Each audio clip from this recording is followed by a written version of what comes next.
Senior सहाफ़ी हामिद मीर की ये वीडियो सोशल मीडिया पर बहुत ज़्यादा वायरल हो रही है और लोग इस पर भरपूर तनकीद कर रहे हैं।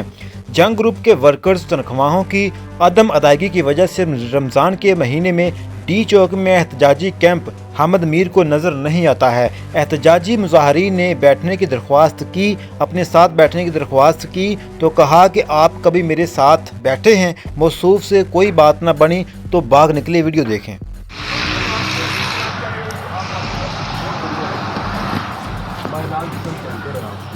ये सारे बैठे हुए हैं काफ़ी टाइम से, आज 11वां दिन है। वो बैनर भी लगाए हैं, पोस्टर भी देखिए अभी भी पड़ रहे हैं। आप चाह रहे हैं कि आप मेरे साथ ये वीडियो रिकॉर्ड कर रहे हैं? नहीं, हम ये चाह रहे हैं कि आप हमारी आवाज़ बने ना।